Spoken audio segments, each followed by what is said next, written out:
I am 25 years old, and I am a Navy commander who has led rescue operations in 3 different war zones. Right now, I am standing in the back corner of my own sister's wedding reception, watching my family celebrate while they've systematically erased me from every program, every speech, and every family photo, calling me the sister who abandoned us for her military obsession. The crystal chandeliers cast dancing shadows across marble floors. The whispered conversations of relatives fill the ballroom with false concern about my life choices. And for the past 3 hours, my name has been mentioned only in hushed disappointment and careful omissions, until my sister's new husband stands up at the head table, looks directly at me across the crowded room, drops to one knee in his tuxedo, and says one word that will change everything. Commander. The grand ballroom at the Riverside Manor smells of white roses and expensive champagne, the kind of scent that clings to places where perfect families display their perfect lives for 300 carefully selected guests. I stand against the far wall in my navy dress blue uniform, the gold stripes on my sleeves catching the light from crystal chandeliers that cost more than most people make in a year. Every ribbon and medal is positioned with military precision, the Navy Cross gleaming next to my Commendation Medal with Combat V, the Purple Heart partially hidden beneath my jacket lapel. To the people in this room, these symbols of service and sacrifice represent nothing more than my stubborn refusal to grow up and settle down like a normal person. The ballroom itself is a testament to old money and newer ambitions, mahogany panels imported from Brazil, marble floors that echo every whispered conversation, and floor-to-ceiling windows that overlook the Connecticut River. This is where Connecticut's elite come to see and be seen, where business deals are discussed over champagne toasts and political alliances are forged during the father-daughter dance. It's the kind of venue that makes a statement about the people who can afford it. And tonight, that statement is clear. The Morrison family has arrived at the pinnacle of social success. My mother, Catherine Morrison, glides between tables in her custom-designed Mother of the Bride dress, a creation that cost more than most people's wedding budgets. Her silver hair is styled in the kind of elegant updo that requires 3 hours in a salon and a team of professionals to achieve. Every movement is calculated, every smile precisely measured to convey the right amount of maternal joy without disturbing her carefully applied makeup. She moves with the practiced grace of someone who has spent years orchestrating charity galas and social events, accepting compliments on the wedding arrangements, the venue selection, the beautiful family she's created. When guests approach her with polite inquiries, "Catherine, you must be so proud of both your daughters," I watch her face perform a masterclass in social misdirection. The smile never wavers, but her eyes tighten almost imperceptibly before she redirects the conversation with practiced ease. "Emma has always been such a blessing," she'll say. Or, "We're so grateful for Michael joining our family." Or, "The Morrison women have always known how to choose well." Anything except acknowledging the daughter standing in uniform at the back of the room. My father, Richard Morrison, works the ballroom like the merger and acquisition specialist he is, his custom-tailored Armani tuxedo and confident handshake opening doors and closing deals, even at his daughter's wedding. He spent 40 years building Morrison Capital Partners from a 2-person firm into one of the most respected investment houses in New England, and he brings that same systematic approach to every social gathering. He checks his platinum Patek Philippe watch periodically, not because he has somewhere else to be, but because time management is a habit so ingrained that even family celebrations feel like business meetings that need to stay on schedule. Richard Morrison is the kind of man who measures success in portfolio returns and quarterly earnings, who sees every relationship as a potential strategic alliance, every conversation as an opportunity to expand his network of influence. He's built his fortune by recognizing value and potential, by making calculated bets on companies and people who could deliver exceptional returns. The irony that he's completely failed to recognize the value of his own daughter isn't lost on me, though it would certainly be lost on him. But it's my sister Emma who cuts deepest, and she knows it. 27 years old, radiant in her custom Vera Wang gown that probably cost more than most people's cars, she moves through her reception like a queen holding court at Versailles. The dress is a masterpiece, hand-sewn pearls cascading down layers of imported silk, a train that requires 2 attendants to manage, and a bodice that took 6 fittings to achieve the kind of perfection that graces magazine covers. She is, by any objective measure, the most beautiful bride this venue has ever hosted. Every few minutes, her eyes find mine across the crowded ballroom, and in them I see not sisterly love, not even the competitive rivalry that marked our childhood, but cold, calculated satisfaction. Emma orchestrated this systematic erasure with the same meticulous attention to detail that she brings to her marketing campaigns at the prestigious firm where she works. She's the one who whispered to the wedding planner about, quote, keeping things simple and maintaining the right tone. She's the one who suggested to our parents that maybe it would be less complicated if they didn't mention my military career in their speeches. She's the one who convinced them that my lifestyle choices might make some of the more traditional guests uncomfortable, might somehow diminish the elegant atmosphere she spent 2 years planning. The wedding program, printed on hand-pressed Italian paper that cost more per sheet than most people spend on dinner, tells the story Emma once told. It lists every member of the wedding party with their accomplishments: Harvard MBA, successful attorney, rising executive, promising entrepreneur. Under Family of the Bride, it mentions our parents with their impressive business credentials, our grandparents with their social standing, even distant cousins who flew in from London and Paris for the occasion. Each family member is presented like a character in a carefully crafted narrative of American success.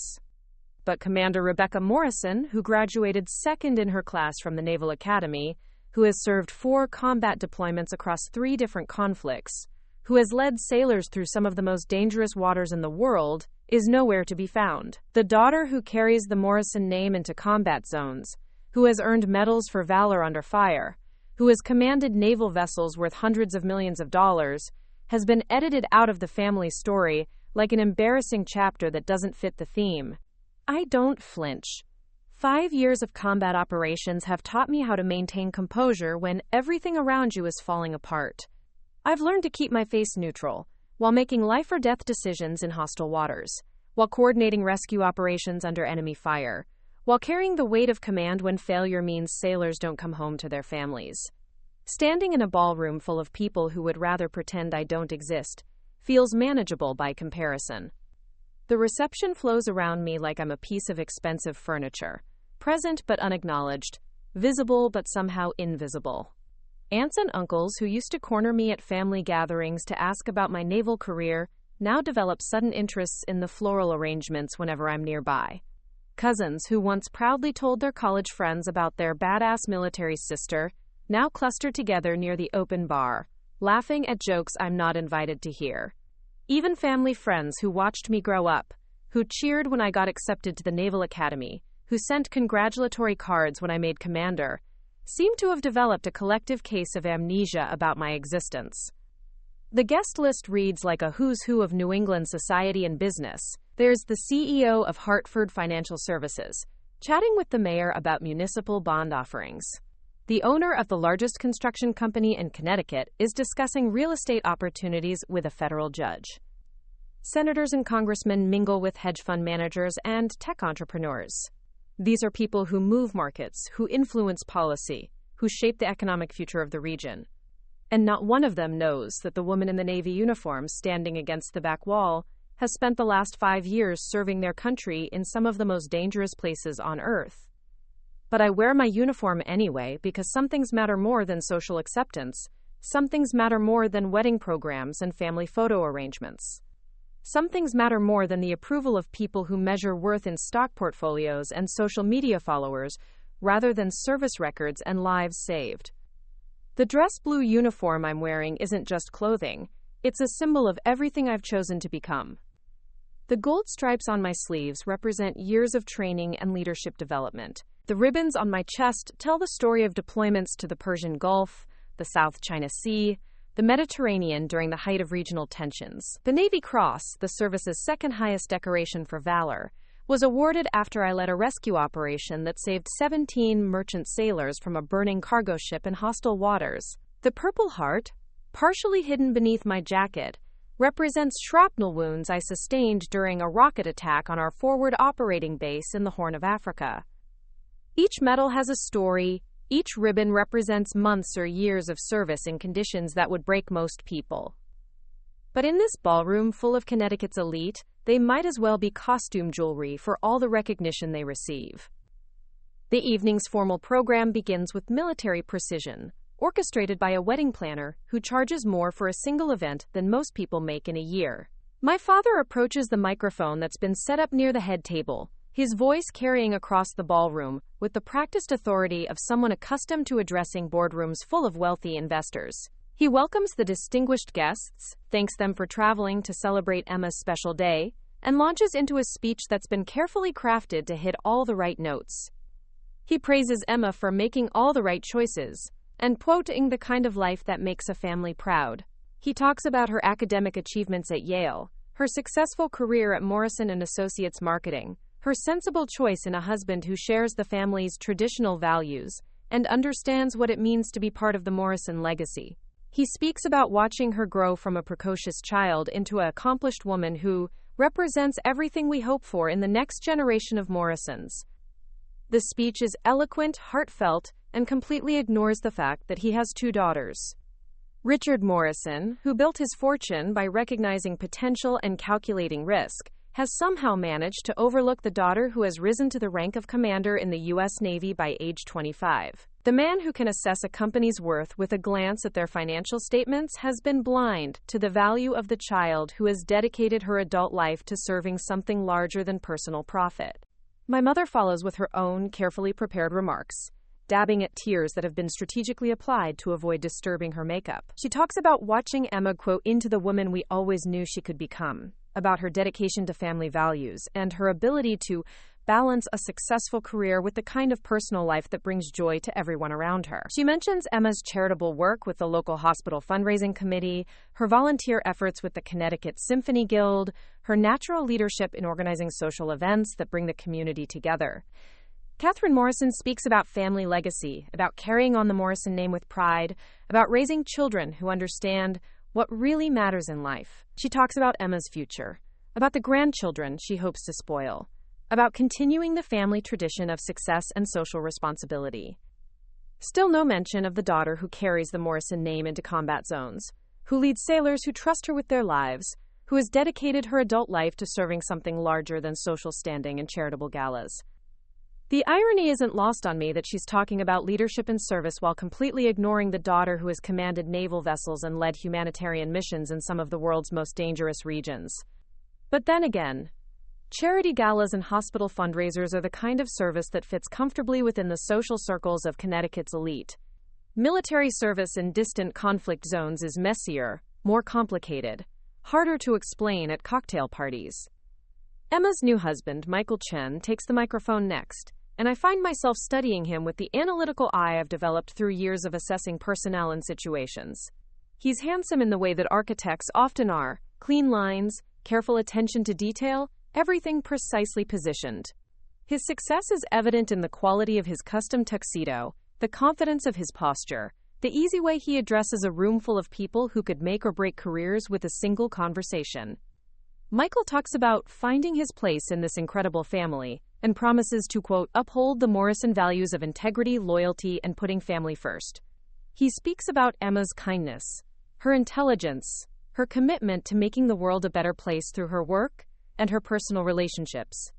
The speech is polished, heartfelt, and perfectly pitched to an audience that appreciates both sincerity and sophistication.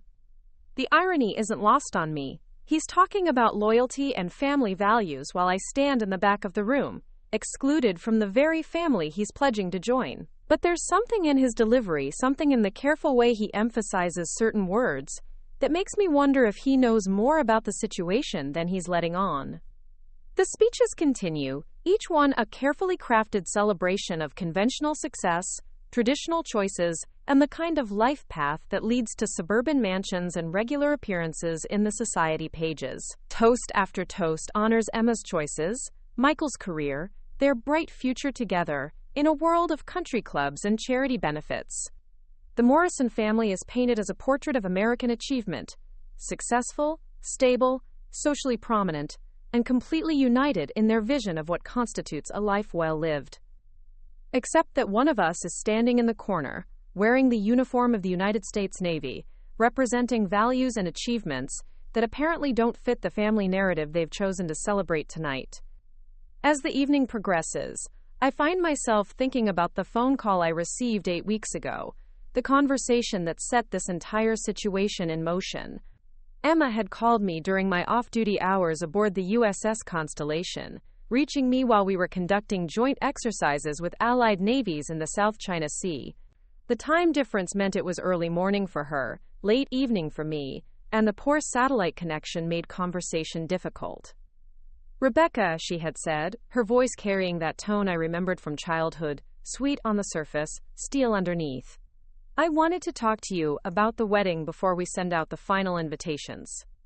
I had been reviewing operational reports at the time, preparing for a complex search and rescue exercise that would test our coordination with Japanese and Australian naval forces. My mind was focused on logistics, weather patterns, and the safety protocols that would keep my sailors safe during high-risk training operations. Emma's call felt like an intrusion from another world, a reminder of civilian concerns that seemed impossibly distant from the responsibilities I carried as a naval commander. "The wedding looks beautiful," I had said, trying to inject enthusiasm into my voice, despite the exhaustion that comes from 16-hour days at sea. "I'm really looking forward to it." "That's what I wanted to discuss," Emma had replied, and something in her tone made me set down the reports and give her my full attention. "Mother and father are concerned about the guest list, about the image we're projecting. This is going to be a very high-profile event. Senators, judges, business leaders. The kind of people who will be photographed, whose presence will be noted in the society pages." I had waited, sensing that she was building towards something but not yet understanding what. "They're worried that having you there in uniform might send the wrong message," she had continued, her words coming faster now, as if she wanted to get through the difficult part quickly. "Not that we're not proud of your service, of course, but this is Connecticut society, Rebecca. These are traditional people with traditional values. Military displays might make them uncomfortable, might seem aggressive or political." The words had hit me like a physical blow, though I had kept my voice steady when I responded. "Emma, it's your wedding. I'll wear whatever you want me to wear." "Actually," she had said, and I could hear her taking a breath, gathering courage for what came next. "We were thinking it might be better if you just couldn't make it. Military obligations, you know? People would understand. It would actually be kind of impressive. In a way, duty calling, that sort of thing." The satellite connection had crackled with static during the long silence that followed. Around me, my sailors had continued their work, checking equipment and preparing for the next day's exercises, while I processed what my sister was really asking me to do. "You want me to lie," I had said finally. "You want me to pretend I can't come to your wedding so you don't have to explain my career to your guests." "I want what's best for the family," Emma had replied, her voice gaining strength now that the worst was out in the open. "This wedding is important, Rebecca. The connections we make, the relationships we build, they matter for all of us. Mother and father have worked their entire lives to build our family's reputation. Is it really so much to ask that you not complicate that for one night?" I had ended the call without agreeing to anything, but the message was clear. The Morrison family had made their choice about what kind of image they wanted to project, and a daughter in military uniform didn't fit that image. I had chosen to come anyway, wearing my dress blues with every ribbon and medal I'd earned through 5 years of service. I had chosen to stand in this ballroom and represent the values they apparently found embarrassing: duty, honor, sacrifice, the willingness to serve something larger than social standing and personal comfort. Now, as the evening's festivities continue around me like I'm a ghost haunting my own family's celebration, I'm learning exactly what that choice cost me. The Morrison family legacy, it seems, has no room for a daughter who chose service over security, who picked duty over domestic tranquility, who decided that some missions are worth more than maintaining family comfort and social standing. The dancing begins, and I watch from my position against the wall as Emma and Michael take the floor for their first dance as husband and wife.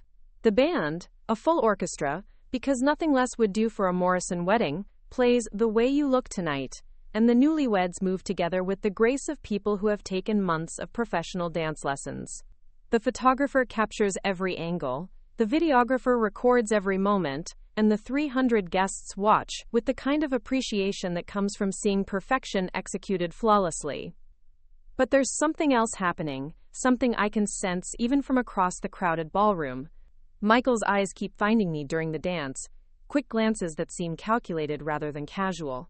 He's aware of where I'm standing, aware of the careful distance my family has maintained from me all evening.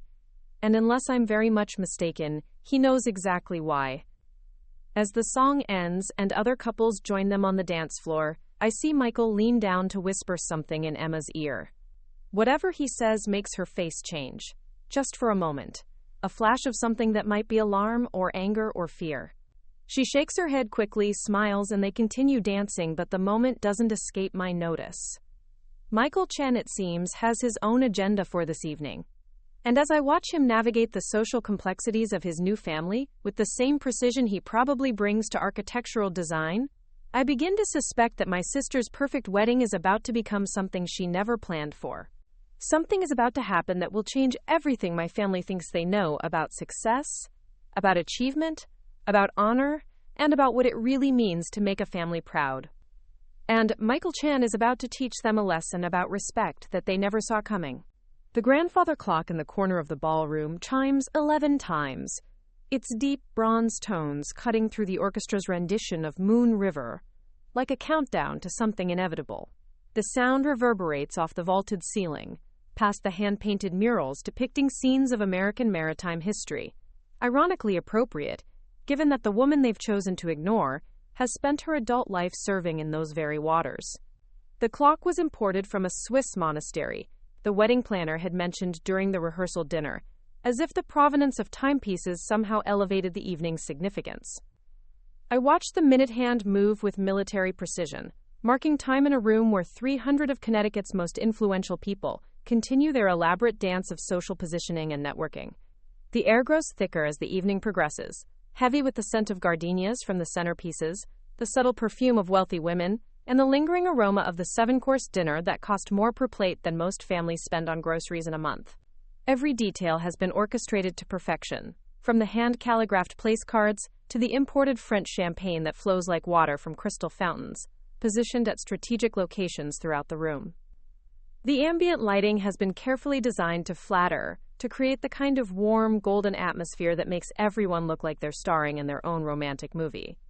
Soft spotlights illuminate the bride and groom during their dance, while the rest of the room bathes in the gentle glow of candles and crystal. It's the kind of lighting that hides flaws and emphasizes beauty, that makes conversations feel more intimate and laughter sound more genuine. But from my position against the back wall, the shadows feel different. The carefully designed ambiance that embraces the other guests seems to pool around me like dark water, creating a space of isolation in the midst of celebration.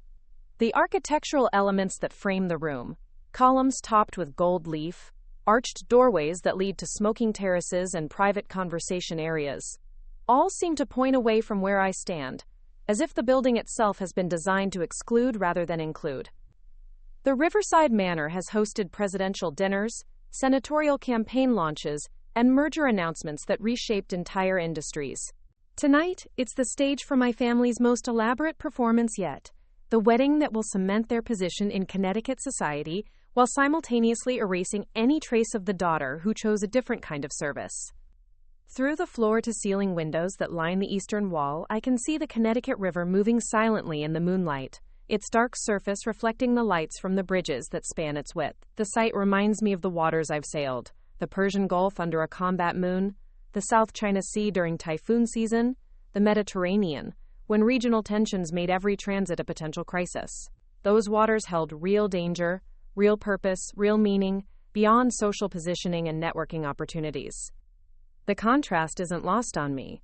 Outside those windows flows a river that connects this sheltered world to the oceans where I've served, where I've led sailors through situations that would terrify everyone in this ballroom. Yet here, in this climate-controlled environment of wealth and privilege, I'm the one who doesn't belong. The orchestra transitions seamlessly from Moon River to The Way You Look Tonight, and I watch as other couples join Emma and Michael on the dance floor. Senator Williams dances with his wife of 30 years. Their movements showing the comfortable rhythm of a partnership built on shared political ambitions and mutual respect. Judge Patterson escorts his daughter, a federal prosecutor, in a graceful waltz that speaks to their close relationship and shared dedication to justice. The CEO of Hartford Financial spins his wife with practiced ease, their obvious affection, a testament to a marriage that has survived 3 decades of corporate pressures and public scrutiny. These are people who understand partnership, who have built their lives around shared goals and mutual support. They dance with the confidence of couples who have faced challenges together, who have celebrated victories and weathered defeats as teams. The sight should be heartwarming, but instead it emphasizes my isolation, not just from my family, but from the entire concept of belonging that these couples represent.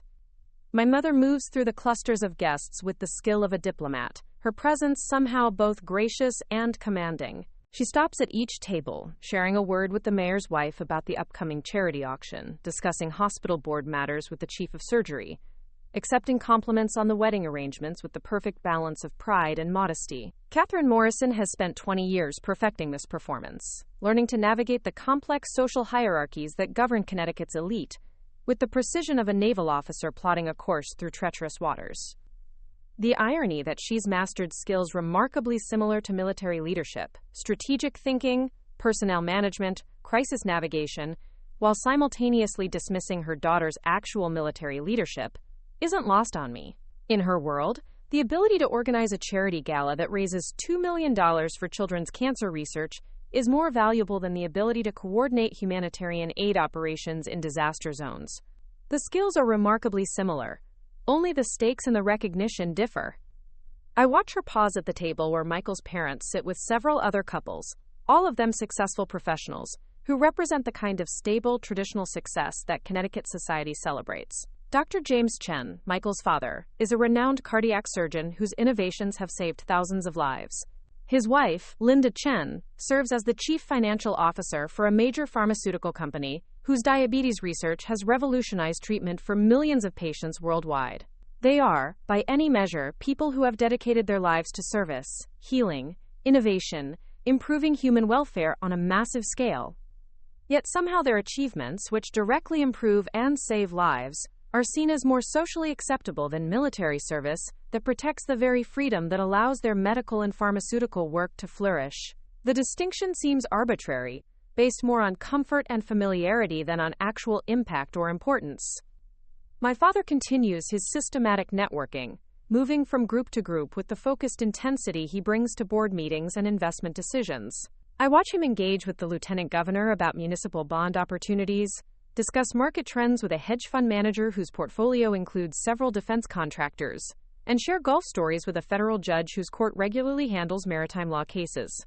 Richard Morrison has built his fortune by understanding how power flows through networks of relationships, how influence can be leveraged to create opportunities, how the right conversation at the right moment can shape outcomes worth millions of dollars. He spent his entire career recognizing value and potential, making calculated assessments about where to invest time, money, and attention to generate the highest returns. The cruel irony is that he's completely failed to recognize the value of the daughter whose leadership skills, crisis management abilities, and strategic thinking could have been tremendous assets to his business empire if he'd ever bothered to understand what military service actually develops in people. Instead, he sees only a stubborn child who chose an inconvenient career path, someone whose presence complicates the narrative he spent decades building about Morrison family success. In his world, success is measured in portfolio returns and social standing, not in lives saved or missions accomplished or sailors safely brought home from hostile waters. The wedding cake sits in magnificent isolation on its own table near the center of the room, a 5-tier masterpiece that cost more than most people's monthly salaries. Each layer is a work of art. Hand-piped sugar flowers that took a team of pastry chefs 3 days to create, delicate scrollwork that would make Victorian artisans weep with envy, and a crystal and pearl design that perfectly matches Emma's dress and the overall aesthetic of the evening. It's the kind of cake that will be photographed for wedding magazines, that will inspire other brides to attempt similar levels of elaborate perfection. But even the cake tells a story of exclusion. The sugar flowers that crown each layer include roses, peonies, and gardenias, all flowers that appeared in Emma's childhood bedroom, all blooms that featured in family garden parties and birthday celebrations.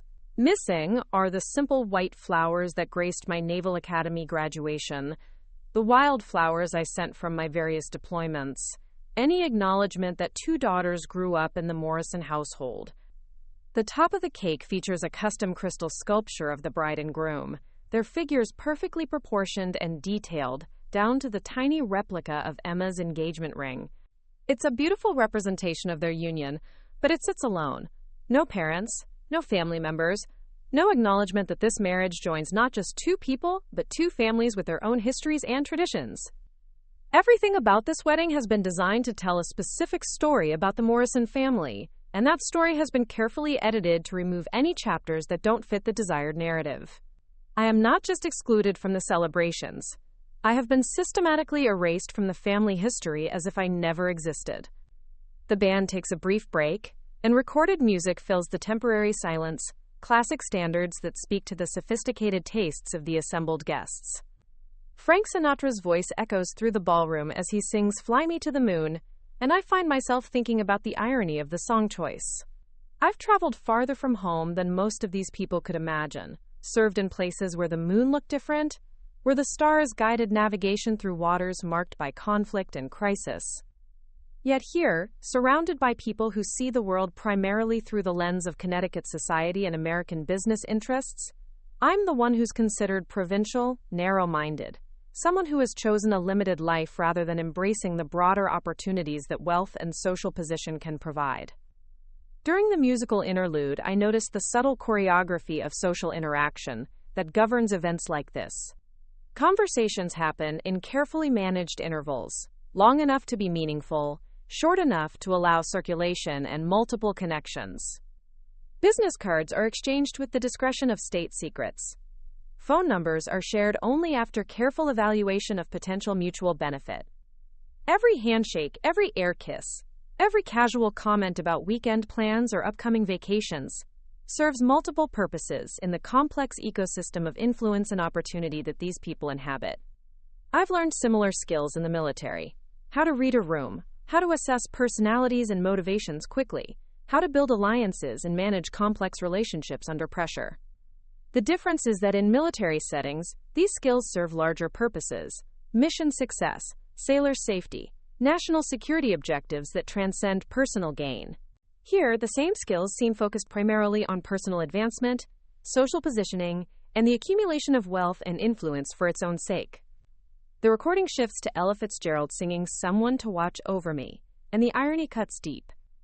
For 5 years, I've been watching over sailors, protecting American interests in dangerous waters, serving as a guardian for people who will never know my name or understand the sacrifices made to preserve their security. Yet in this room full of people I've sworn to protect, I'm invisible, unwanted, systematically excluded from the very family I've honored through my service. When the band returns from their break, they launch into a set of contemporary classics, songs that bridge generational gaps and keep multiple age groups on the dance floor simultaneously. I watch as Emma dances with our father, their movements showing the comfortable familiarity of years of father-daughter dances at country club events and charity galas.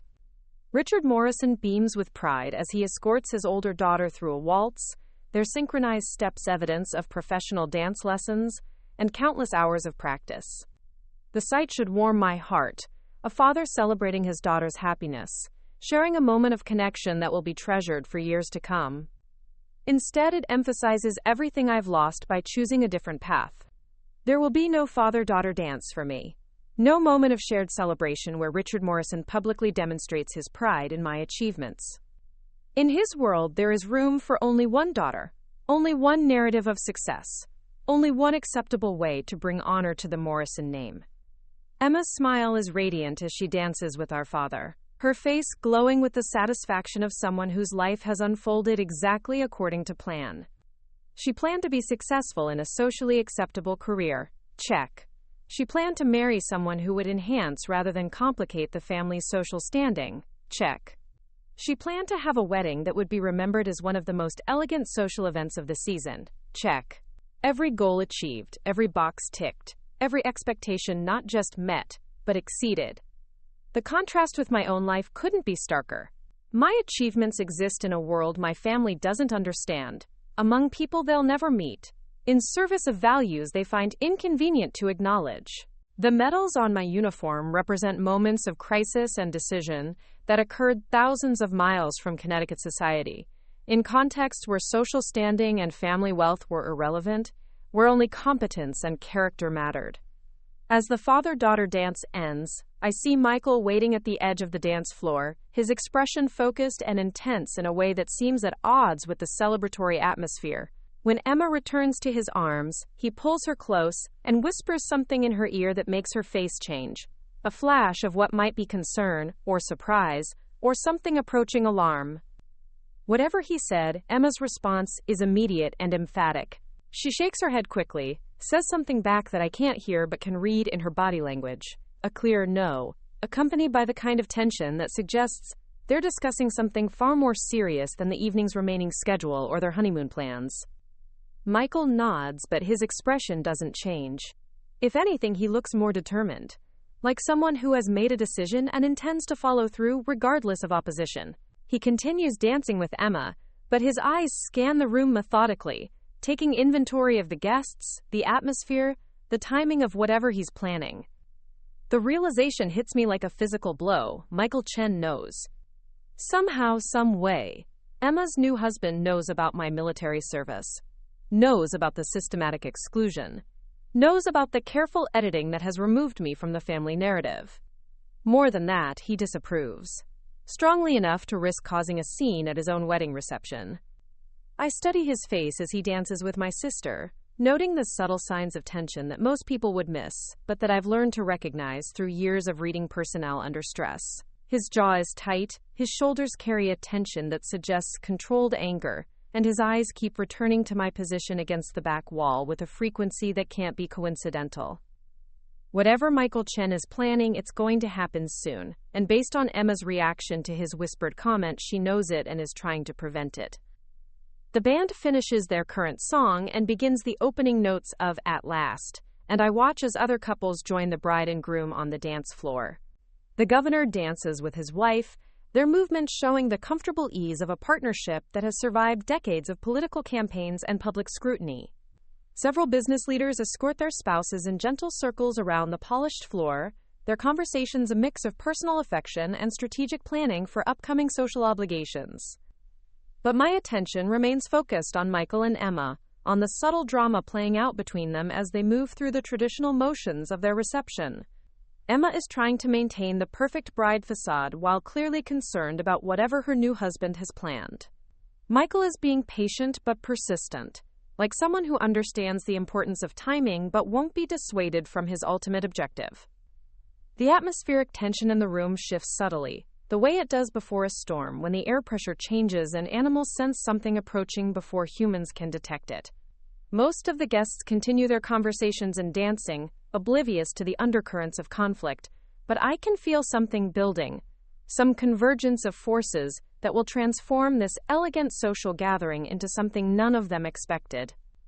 The grandfather clock chimes the quarter hour, its bronze tones reminding everyone that the evening is advancing toward its planned conclusion. In 45 minutes, the bride and groom will make their grand exit through a tunnel of sparklers held by their guests, climbing into the vintage Rolls-Royce that will take them to their honeymoon suite at the most exclusive resort in the Hamptons. The remaining guests will gradually disperse, returning to their estates and penthouses with memories of an evening that exceeded even their elevated expectations for Morrison family events. But something tells me that the evening isn't going to end according to the carefully orchestrated schedule. Something tells me that Michael Chen has his own timeline, his own agenda, his own sense of what needs to happen before this celebration concludes. And as I watch him guide Emma through the final measures of At Last, his eyes finding mine across the crowded ballroom with unmistakable intention, I realize that whatever he's planning is about to begin. The atmospheric pressure in the room continues to build, like the moment before a thunderstorm when the air itself seems to hold its breath. The crystal chandeliers catch and reflect the light from hundreds of candles, creating an almost magical ambiance that makes everything appear more beautiful, more perfect, more worthy of the society photographers who continue to document every moment for posterity. But magic, I've learned through 5 years of military service, is often just the calm before something real and decisive breaks through the carefully constructed facade.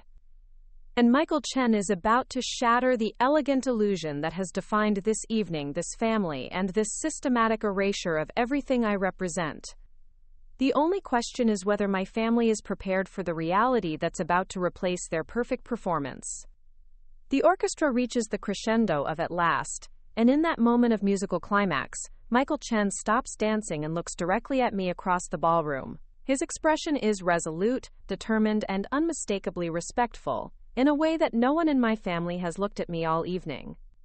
Emma follows his gaze and sees him looking at me, and her face goes pale beneath her carefully applied makeup. She tugs at his arm, trying to redirect his attention, but Michael gently disengages from her grip while never breaking eye contact with me. The song ends. The room fills with applause for the band, and in that moment of transition between musical pieces, when conversations pause and attention briefly fragments, Michael Chen begins walking across the dance floor toward me. Not toward my family's table, where my parents sit with their carefully curated selection of influential friends. Not toward the bar, where several groomsmen have gathered to continue their celebration. Not toward any of the social clusters that define the evening's networking opportunities. Toward me. Toward the woman in the Navy uniform who has been systematically excluded from every aspect of this celebration. Emma follows a few steps behind him, her wedding dress rustling with the urgency of someone trying to prevent a disaster, but Michael's stride is purposeful and unstoppable. 300 guests continue their conversations, unaware that the evening's carefully orchestrated narrative is about to be completely rewritten. The grandfather clock chimes 11:30, and I realize that time, which seemed to be moving so slowly through the long hours of exclusion and isolation, is suddenly accelerating toward a moment that will change everything. Michael Chen is halfway across the ballroom now, his formal military bearing evident in his posture and movement, and I begin to understand that there's much more to Emma's new husband than anyone in my family realized. The storm that's been building all evening is about to break, and the perfect Morrison family wedding is about to become something none of them ever anticipated. Michael Chen reaches the center of the ballroom and stops, his polished dress shoes planted firmly on the marble floor that reflects the crystal chandeliers above. The conversations around him continue for a moment. Senator Williams discussing municipal bonds with the mayor, Judge Patterson sharing legal anecdotes with fellow jurists, the pharmaceutical executives debating FDA approval processes, but gradually, like ripples spreading from a stone dropped in still water, people begin to notice that something unusual is happening. The groom, who should be circulating among his guests or sharing intimate moments with his new bride, stands alone in the middle of the dance floor with the kind of military bearing that suggests years of formal training. His posture is ramrod straight, his shoulders squared, his hands positioned at his sides with the precision that speaks to muscle memory developed through countless hours of drill and ceremony. This isn't the relaxed stance of a successful architect celebrating his wedding. This is the bearing of someone who has stood at attention before commanding officers, who has rendered honors to fallen comrades, who understands the weight of formal military protocol. Emma reaches him and grabs his arm, her whispered words urgent and pleading, but Michael gently removes her hand without breaking his focus. His eyes remain fixed on me across the ballroom, and in them I see something that makes my heart begin to race. Recognition. Not the casual recognition of having met someone briefly, but the deep, respectful recognition that exists between military personnel who understand each other's service and sacrifice. "Ladies and gentlemen," Michael says, his voice carrying across the ballroom with the kind of projection that comes from years of addressing formations and delivering briefings. The conversations begin to fade as 300 guests turn their attention toward the center of the room, unsure what's happening but sensing that the evening's program has taken an unexpected turn. My mother's face goes white as she realizes that her carefully orchestrated wedding reception is being hijacked by an unscripted moment. My father's expression shifts from confusion to concern, to something approaching alarm as he begins to understand that whatever Michael is about to say, it wasn't part of the evening's planned festivities. Emma looks like she wants to disappear entirely, her perfect bride composure cracking under the pressure of public attention focused on something she can't control. I apologize for interrupting the celebration, Michael continues, his voice gaining strength and authority with each word. But there's something that needs to be said before this evening ends. Something that should have been said hours ago, during the speeches that honored family and service and the values that make us proud. The ballroom has gone completely silent now. Even the orchestra has stopped their quiet background music, sensing that whatever is happening requires absolute attention. 300 of Connecticut's most influential people stand frozen, champagne glasses halfway to their lips, conversations abandoned mid-sentence. All eyes focused on the groom, who has suddenly transformed from a successful architect into something that looks very much like a military officer taking command of a situation. Michael begins walking toward me again, his steps measured and deliberate, each footfall echoing off the marble floors like a drumbeat marking time. Behind him, Emma follows helplessly, her designer wedding dress trailing across the floor that dozens of hands spent hours polishing to perfection. The guests part before Michael's advance, like the Red Sea, instinctively creating a clear path between him and whatever destination he has in mind. You see, Michael says, his voice carrying easily through the vast space, I have the privilege of knowing someone in this room who represents the very best of American values, someone whose service and sacrifice should be celebrated, not hidden, someone whose achievements put most of ours to shame, yet who has been systematically excluded from tonight's celebration of family and honor. My father takes a step forward, his business instincts finally kicking in as he realizes that whatever Michael is about to reveal could have serious implications for the Morrison family's reputation. Michael, perhaps this could wait until... No, sir, Michael interrupts, and the respectful but firm tone carries the unmistakable authority of someone accustomed to making important decisions under pressure. This cannot wait. Some things are too important to postpone, too significant to leave unsaid, too honorable to keep hidden. Quote, He's 20 feet away from me now, close enough that I can see the determination in his eyes, the set of his jaw that suggests this is a man who has made a decision and will not be deterred from following through. Behind him, the wake of his passage has left a trail of confused and concerned guests, all of them trying to understand what's happening and what it might mean for their own social standing to be associated with whatever revelation is coming. 5 years ago, Michael says, his voice now carrying to every corner of the ballroom, I was serving as a lieutenant in the United States Navy, stationed aboard the USS Gerald R. Ford during operations in the South China Sea. It was my first deployment, my first real test as a naval officer, and I was scared out of my mind most of the time, though I tried not to show it. The revelation hits the room like a physical blow. Michael Chen, the successful architect who Emma has presented as the perfect civilian husband, the man who represents stability and traditional career success, is revealing himself to be a veteran. More than that, he's revealing that his military service connects him to the same world that my family has spent the evening pretending doesn't exist. Emma's face goes from white to gray as she realizes that her new husband has been keeping secrets, that the man she thought she knew completely has a military background that connects him directly to the sister she's been trying to erase from the family narrative. My mother makes a small sound that might be a gasp, or might be the beginning of a sob. My father's business world composure finally cracks as he begins to understand that the evening is spinning completely out of his control. During that deployment, Michael continues, now only 10 feet away from me, our carrier group was conducting joint exercises with Allied navies when we received a distress call. A civilian container ship had suffered a catastrophic engine failure in international waters, with hostile forces in the area and weather conditions deteriorating rapidly. The ship was dead in the water, carrying a crew of 17 sailors and a cargo hold full of humanitarian supplies bound for refugee camps. I can feel my heart beginning to race as Michael describes a scenario that sounds disturbingly familiar. The South China Sea, 5 years ago, during joint exercises. A container ship in distress. 17 sailors. The details are aligning with memories I've tried not to revisit. Moments of crisis and decision that occurred in what feels like another lifetime. The standard protocol would have been to wait for specialized rescue assets, to coordinate with multiple Allied commands, to develop a comprehensive plan that minimized risk to American personnel, Michael says, his eyes now locked on mine, with an intensity that makes it clear he's not just recounting a story, but reliving a moment that changed his life.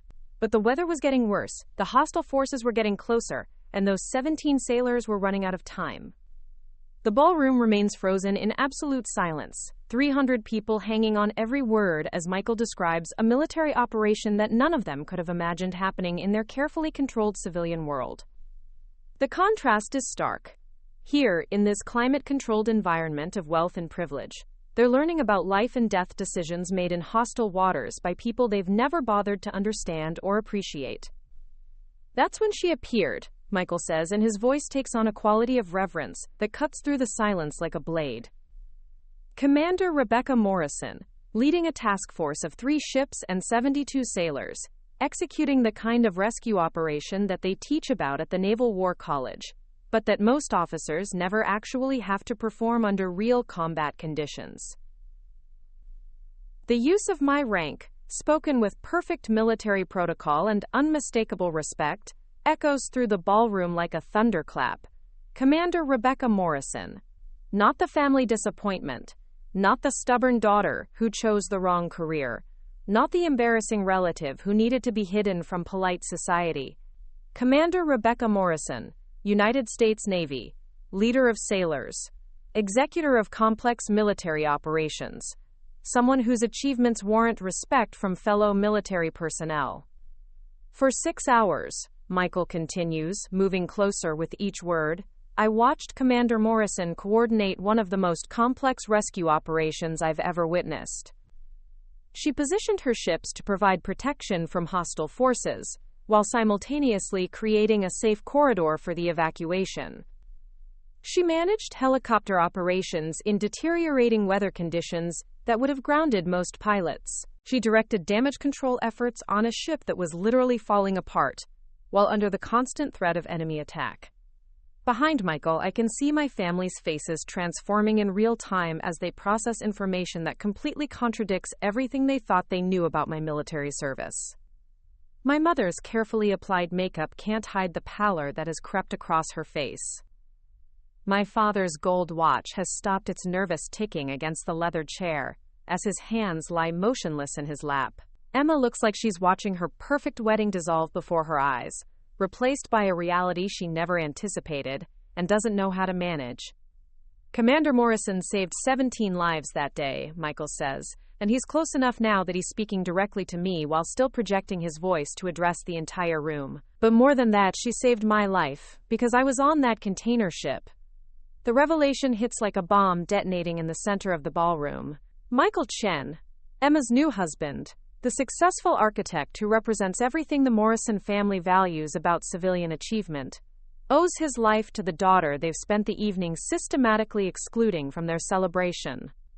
I was leading a team of Navy Seabees, Michael continues, his voice gaining emotional intensity as he recounts memories that have clearly stayed with him for 5 years. We were delivering engineering support to Allied forces, traveling aboard that civilian container ship because it was considered a routine transit. When the engines failed and hostile forces began converging on our position, I thought we were going to die in those waters. He's standing directly in front of me now, close enough that I can see the emotion in his eyes, the gratitude and respect that have obviously shaped his opinion of me for the past 5 years. Close enough that I can see this isn't just a dramatic gesture or a wedding surprise, but the repayment of a debt he's been carrying since the day I pulled him and 16 other sailors out of a situation that should have killed them all. Commander Morrison's rescue operation didn't just save lives, Michael says, his voice now directed entirely to me while 300 guests strained to hear every word. It was a masterpiece of naval tactics, executed under impossible conditions with the kind of leadership that inspires legends. The after-action reports are still being studied at the Naval War College. The tactical innovations she developed during that operation have been incorporated into standard rescue protocols across the fleet. I remember that day now, remember it with the crystalline clarity that comes with extreme stress and life-or-death decision-making.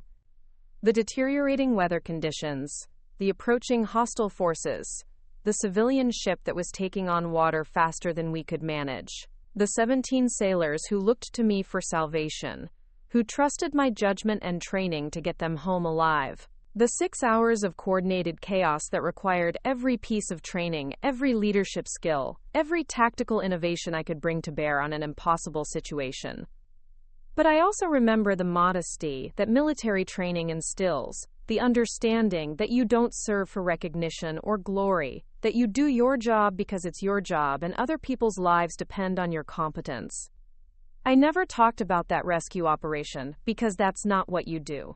You save the people you can save, you bring everyone home safely, and then you move on to the next mission without dwelling on past achievements. The Navy Cross, Michael says, gesturing toward the medal partially hidden beneath my dress blue jacket, was awarded for extraordinary heroism in action against an enemy force. The citation mentions tactical brilliance, exceptional courage, and selfless leadership that resulted in the successful rescue of 17 personnel under extreme combat conditions. He pauses, letting that information sink into the minds of 300 guests who are learning for the first time that the woman they've been ignoring all evening is a decorated combat veteran, whose achievements have been recognized at the highest levels of military command. But you know what the citation doesn't mention? Michael asks, his voice taking on a quality of controlled anger that suggests he's been thinking about this moment for a long time. It doesn't mention that one of those 17 sailors went on to graduate from architectural school on the GI Bill that his rescue made possible. It doesn't mention that he built a successful civilian career because Commander Morrison gave him the chance to come home and build it. It doesn't mention that he met the love of his life, proposed to her, and married her today because 5 years ago, a Navy commander refused to leave anyone behind. The silence that follows is different from the earlier quiet. This isn't the silence of anticipation or confusion. This is the silence of shame, of recognition, of a room full of people confronting the reality that they've been complicit in excluding and dishonoring someone whose achievements dwarf their own. Michael takes another step closer, and suddenly I realize what he's about to do. The formal military bearing, the careful positioning, the respectful tone. This isn't just a revelation or a correction of the evening's narrative. This is a formal military courtesy, one service member honoring another according to protocols that these civilian guests have never witnessed but will never forget. Slowly, deliberately, with the precision that comes from years of military training, Michael Chen begins to lower himself to one knee in the center of the ballroom. His movements are controlled and respectful, his posture maintaining the dignity of someone rendering honors to a superior officer, his eyes never leaving mine as he assumes the position of someone acknowledging rank, service, and sacrifice. "Commander," he says, his voice carrying clearly through the absolute silence of the ballroom, and the single word contains years of gratitude, respect, and military fellowship that no civilian in this room could fully understand. The effect on the assembled guests is immediate and profound. 300 of Connecticut's most influential people, who moments ago were celebrating what they considered the pinnacle of social achievement, are suddenly confronted with a display of respect and honor that makes their own accomplishments seem trivial by comparison. Senators and judges, CEOs and socialites, all of them accustomed to being the most important people in any room, are witnessing a moment of recognition that transcends wealth, social standing, and civilian achievement. My mother makes a sound that might be a sob or might be a gasp of realization. My father's face has gone completely gray as he begins to understand the magnitude of what they've done, the depth of their failure to recognize and honor their own daughter's achievements. Emma stands frozen behind her kneeling husband, her perfect wedding dress, a symbol of everything that now seems shallow and meaningless, compared to the moment of genuine honor and respect being displayed in front of her. For several seconds, the tableau holds Michael kneeling in formal military courtesy, me standing in my dress blues with every ribbon and medal suddenly visible and meaningful to an audience that had ignored them all evening, 300 guests witnessing a moment of honor that puts their own values and priorities into stark perspective. Then, slowly, other things begin to happen. Dr. James Chen, Michael's father, steps forward from his table and approaches his son. As a cardiac surgeon who has dedicated his life to saving lives, he understands service and sacrifice in ways that most of the other guests don't. Without hesitation, he joins his son on one knee, his formal tuxedo incongruous, but his gesture unmistakably respectful. "Commander," Dr. Chen says quietly, his voice carrying the weight of someone who understands what it means to hold lives in your hands and make decisions that determine who goes home to their families. The movement spreads like a wave through the ballroom. Linda Chen, Michael's mother, approaches and curtsies with the grace of someone who understands formal protocol.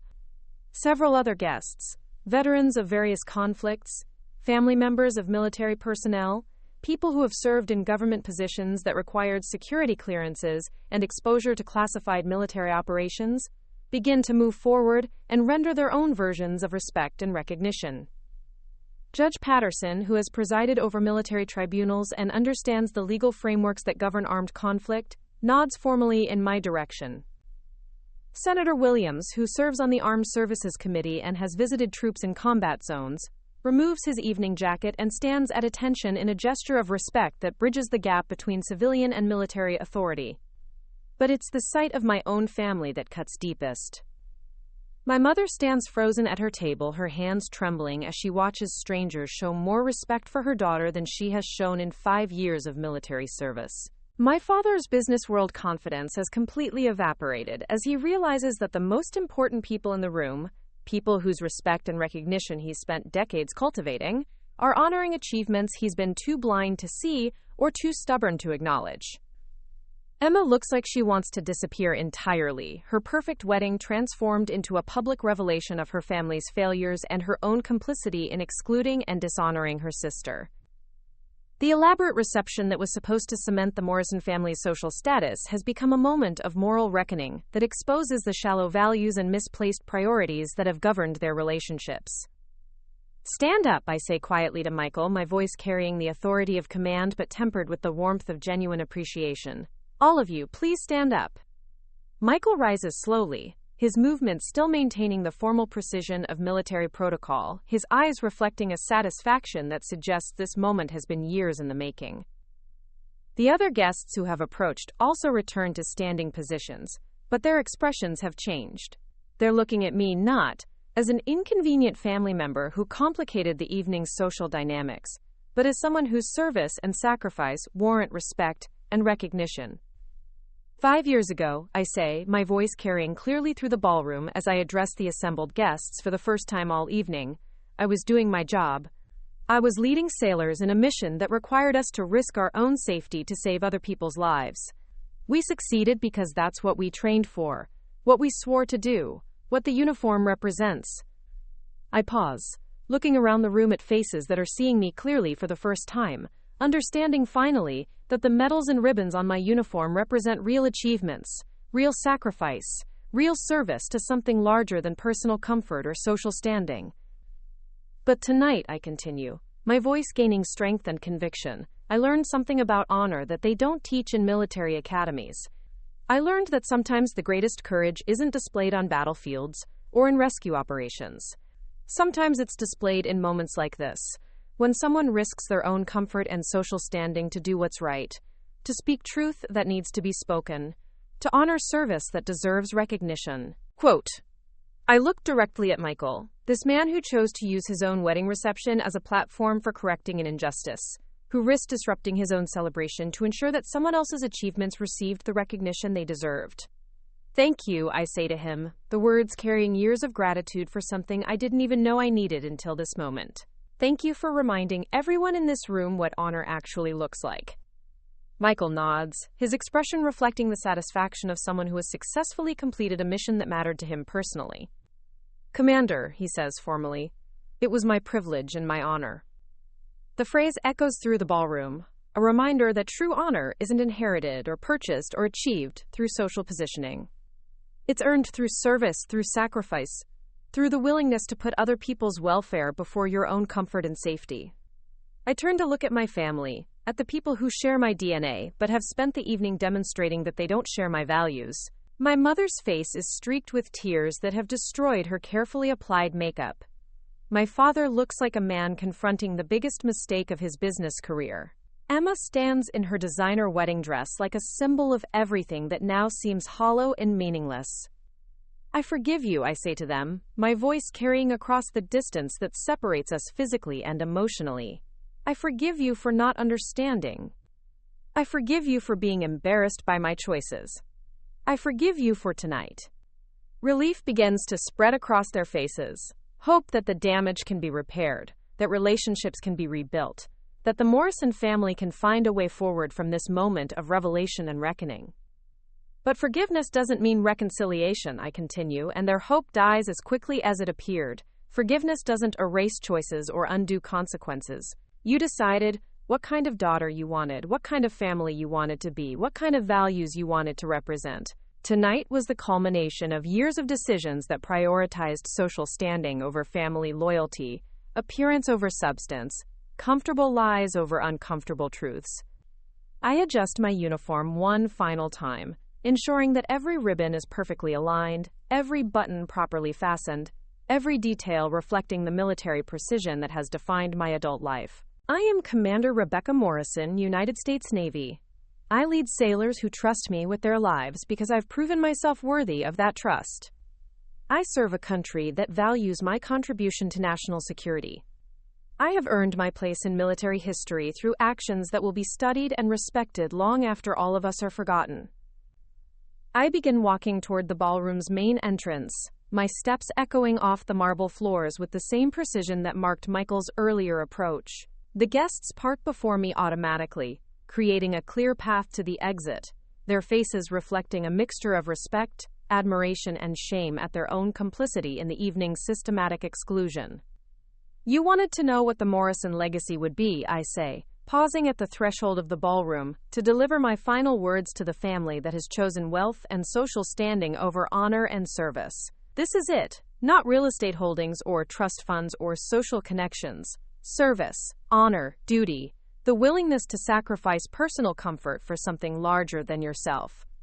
Behind me, I can hear my mother calling my name, her voice breaking with desperation and regret. But I don't turn around. Some bridges, once burned, can't be rebuilt. Some choices, once made, define relationships forever. I walk through the marble corridors of the Riverside Manor, past the portraits of Connecticut's founding families, past the imported artwork and handcrafted furnishings that represent generations of accumulated wealth and social status. The sounds of the reception fade behind me. Muted conversations, the resumption of music, the gradual return to celebration as 300 guests try to process what they've witnessed and return to their comfortable assumptions about success and achievement. Outside, the Connecticut night air is cool and clean, carrying the scent of the river and the distant sound of traffic from the interstate, where normal people go about their normal lives without the elaborate pretenses that govern society weddings and family celebrations. My staff car is waiting in the circular driveway, the young sailor who serves as my driver standing at attention beside the open rear door. "Commander," he says with perfect military courtesy, "I trust the evening was successful?" Quote, I smile as I settle into the back seat, thinking about Michael Chen's courage, about the moment of recognition that transformed a night of exclusion into something approaching vindication, about the difference between inherited status and earned respect. "Yes, Petty Officer Williams," I reply as the car begins, moving down the long driveway that leads away from the manor and back toward the real world. Mission accomplished. 6 months later, I stand on the bridge of the USS Constitution watching the sunrise paint the Atlantic Ocean in shades of gold and crimson. The morning reports indicate that all systems are operating within normal parameters, that our current mission is proceeding according to schedule, that the 78 sailors under my command are healthy, motivated, and ready for whatever challenges the day might bring. My phone buzzes with a text message from Michael Chen. "Congratulations on your promotion to captain. Emma and I saw the announcement in the Navy Times. You've earned every honor, every recognition, every star on your collar. Proud to know you, proud to have served with you, proud to call you family." I smile and type back, "Thank you, give my regards to your wife. I hope she's learned something about the difference between ceremony and honor." His response comes immediately, "She's learning, we both are. Slow process, but some lessons are worth the effort."